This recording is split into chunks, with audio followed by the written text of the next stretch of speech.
Santidad, J.C. Ryle. El pecado es infracción de la ley. Primera de Juan 3:4. El conocimiento del pecado es fundamental.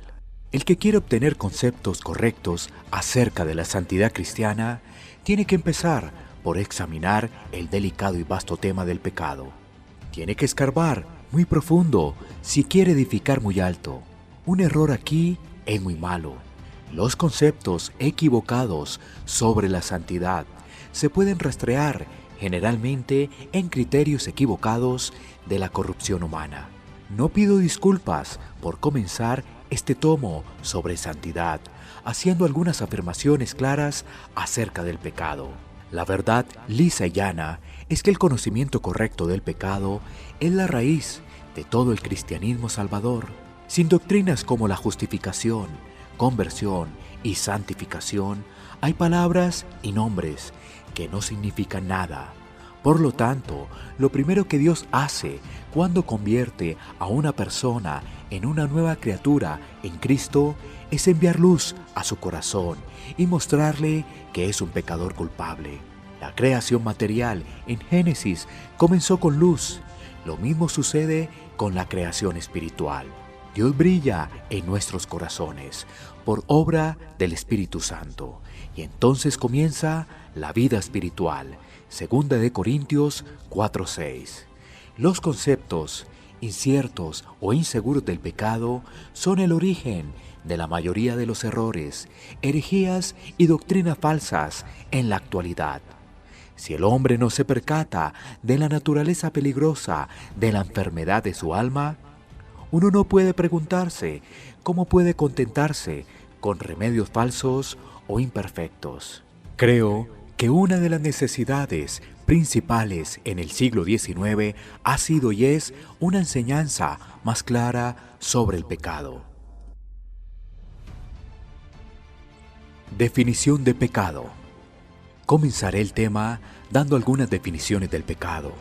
Por supuesto, todos conocemos las palabras pecado y pecadores. Hablamos frecuentemente de que en el mundo hay pecado y de que los hombres cometen pecados.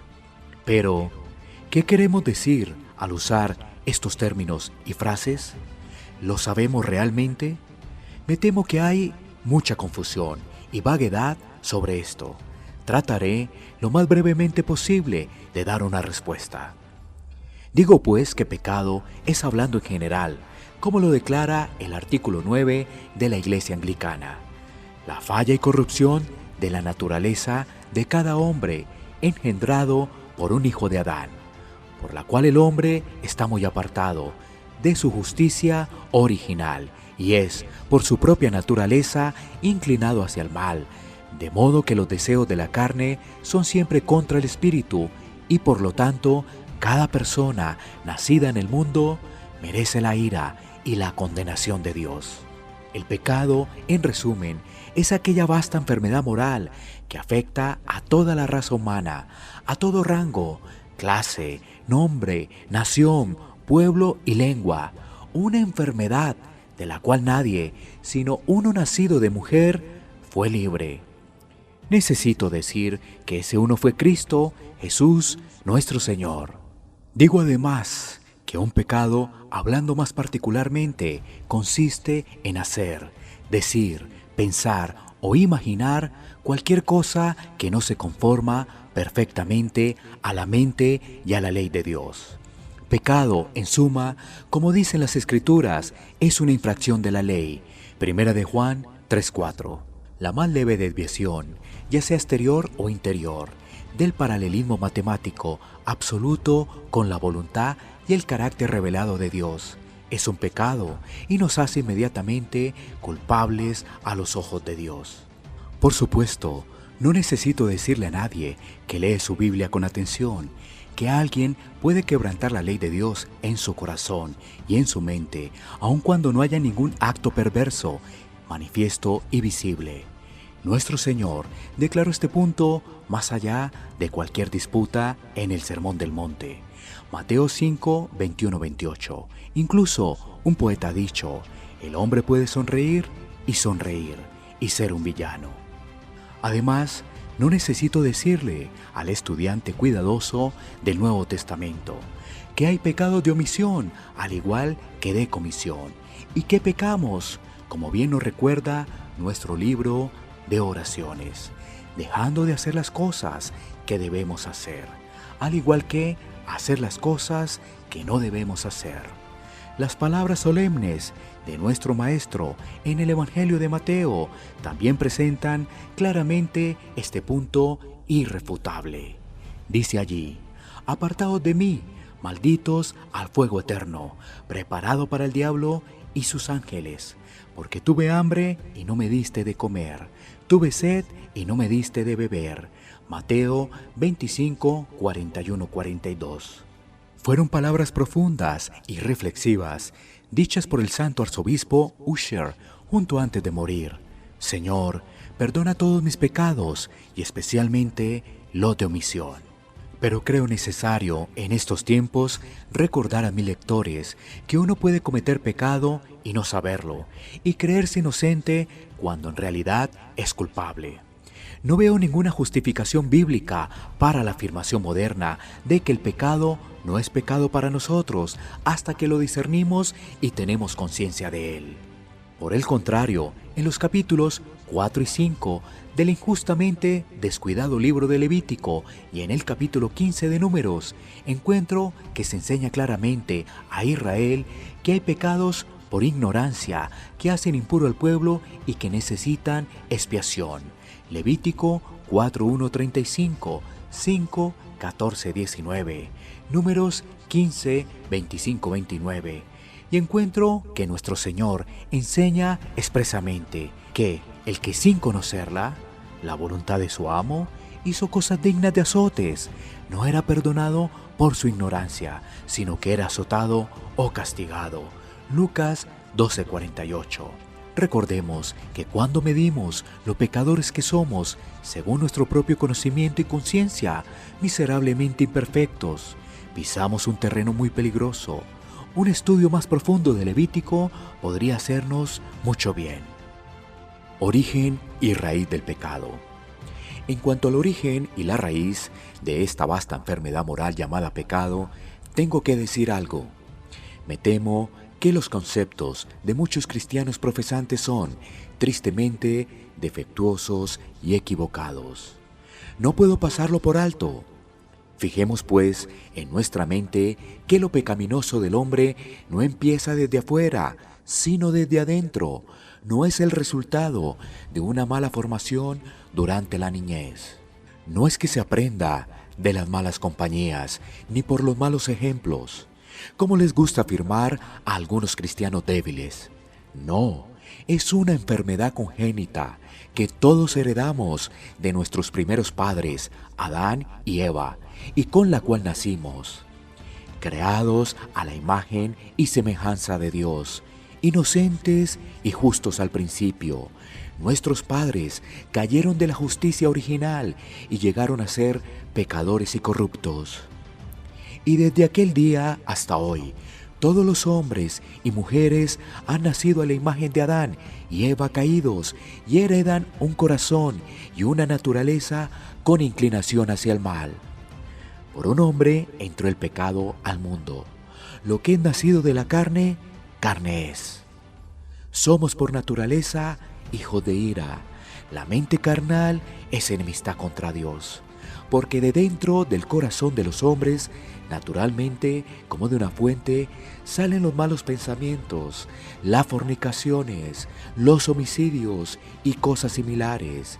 Juan 3:6, Efesios 2:3, Romanos 5:12, 8:7, Marcos 7:21. El infante más hermoso que haya nacido este año y viene a ser el rayito de sol de una familia no es, como su madre quizás cariñosamente lo llame, un angelito, ni un bebito inocente, sino un pequeño pecador. Ay, acostado, sonriendo y balbuceando en su cuna. Esta tierna criatura tiene en su corazón las semillas de todo tipo de maldades. Basta con observarlo cuidadosamente mientras crece en estatura y su mente se desarrolla, para detectar una incesante tendencia hacia lo egoísta y lo malo, un alejamiento de aquello que sea bueno. Verá en él los brotes y gérmenes del engaño, del mal carácter, egoísmo, egocentrismo, obstinación, codicia, envidia, celo, pasión, los cuales, si se les deja expresar, crecerán con lamentable rapidez. ¿Quién enseñó al niño estas cosas? ¿Dónde las aprendió? Solo la Biblia puede contestar estas preguntas. De todas las cosas necias que los padres suelen decir acerca de sus hijos, no hay otra peor que el dicho común: en el fondo, mi hijo tiene un buen corazón. No es lo que debiera ser, pero es que ha caído en malas manos. Las escuelas públicas son lugares malos. Los tutores descuidan a los niños. No obstante, en el fondo, él tiene un buen corazón. Desgraciadamente, la verdad es exactamente lo contrario. La primera causa de todo pecado radica en la corrupción natural del corazón del niño, no en la escuela. Amplitud del pecado. En cuanto a la amplitud de esta vasta enfermedad moral del hombre, llamada pecado, tengamos cuidado de no equivocarnos. La única base segura es la que nos dan las Escrituras. Todo el signo de los pensamientos del corazón es malo por naturaleza y lo es continuamente. Génesis 6:5. Engañoso es el corazón más que todas las cosas y perverso. Jeremías 17:9. El pecado es una enfermedad que satura y compromete cada parte de nuestra constitución moral y cada una de nuestras facultades mentales. La comprensión, los efectos, los poderes para razonar, la voluntad, están todos infectados en menor o mayor grado. Aún la conciencia está tan ciega que no se puede depender de ella como un guía seguro y puede llevar al hombre a hacer tanto lo malo como lo bueno, a menos que esté iluminando por el Espíritu Santo. En resumen, desde la planta del pie hasta la cabeza no hay cosa sana en nosotros. Isaías 1:6. La enfermedad puede estar oculta bajo una delgada capa de cortesía, buenos modales y un decoro exterior, pero se encuentra profundamente arraigada en el ser. Admito totalmente que el hombre tiene muchas facultades positivas y nobles, y que muestra una inmensa capacidad en las artes, en las ciencias y en la literatura. Pero el hecho sigue en pie. En cuanto a las cosas espirituales, el hombre está completamente muerto y no tiene conocimiento, ni amor, ni temor natural de Dios. Sus mejores cualidades están entretejidas y mezcladas con corrupción. Que el contraste solo evidencia claramente la verdad y extensión de la caída.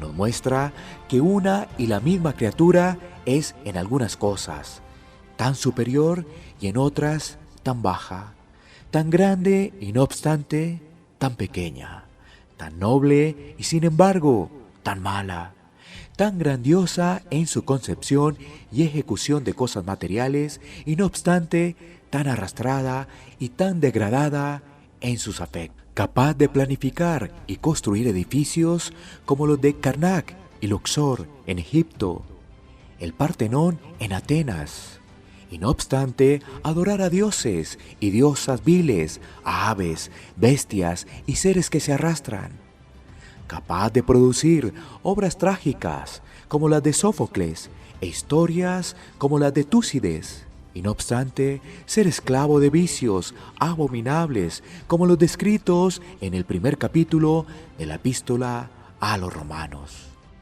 Todo esto es un complicado rompecabezas para los que se burlan de la palabra escrita de Dios y de los eruditos bíblicos.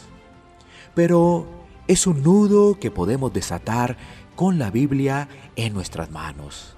Podemos reconocer que el hombre tiene en sí todas las marcas de un templo majestuoso, un templo en el cual alguna vez moraba Dios, pero que ahora está en ruinas.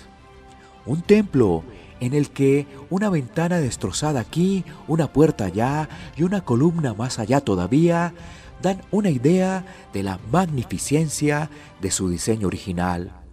Pero un templo que ha caído de su apogeo, de un extremo al otro, y que ha perdido su gloria. Y por eso decimos que nada soluciona el complicado problema de la condición del hombre, sino la doctrina del pecado original o de nacimiento y los devastadores efectos de la caída.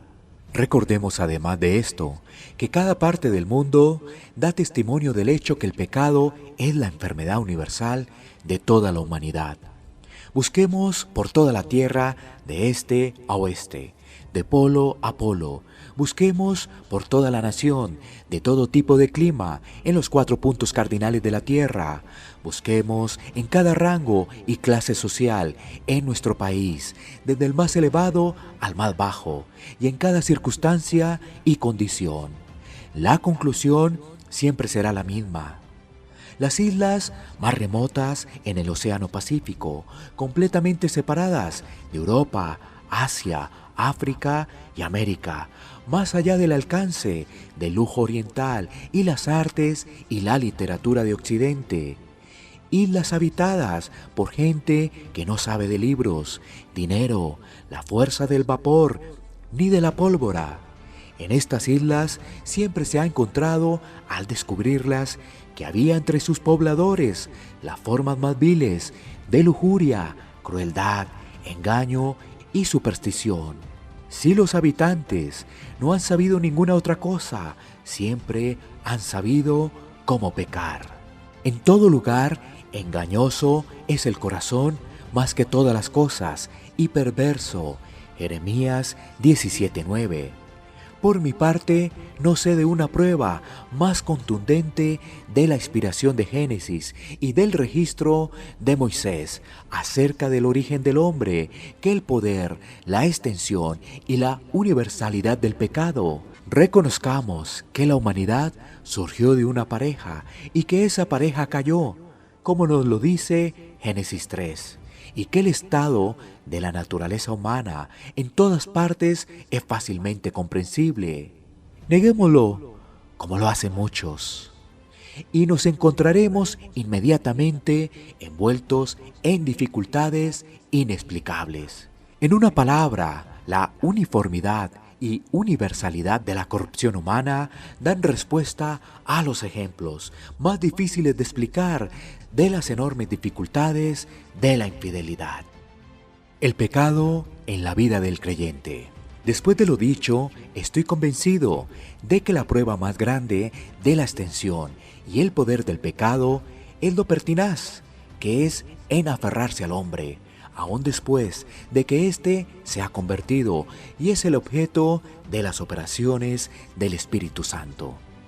Según el lenguaje del 9º artículo, esta infección de la naturaleza permanece, aún en los que están regenerados. Tan profundas son las raíces de la corrupción humana que aún después de que nacemos de nuevo, hemos sido renovados, limpiados, santificados, justificados y hechos miembros vivos de Cristo. Estas raíces siguen vivas en el fondo de nuestros corazones y como la lepra en las paredes de la casa, nunca nos libramos de ella hasta que la casa terrenal de este tabernáculo se haya disuelto. Sin lugar a dudas, el pecado en el corazón del cristiano ya no domina. Está controlado, mortificado y crucificado por el poder expulsivo del nuevo principio de gracia.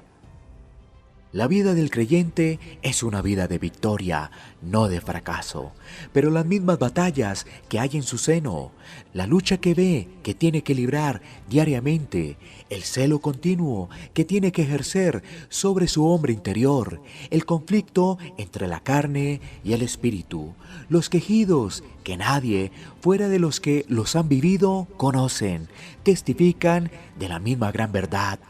Todos muestran el enorme poder y vitalidad del pecado. Ciertamente debe ser poderoso ese enemigo que aunque esté crucificado, sigue vivo. Feliz es aquel creyente que lo comprende y mientras se regocija en Cristo Jesús, no confía para nada en la carne y por lo tanto dice: gracias a Dios que nos da la victoria. Primera de Corintios 15:57. Nunca se olvida de estar en guardia y orando para no caer en tentación.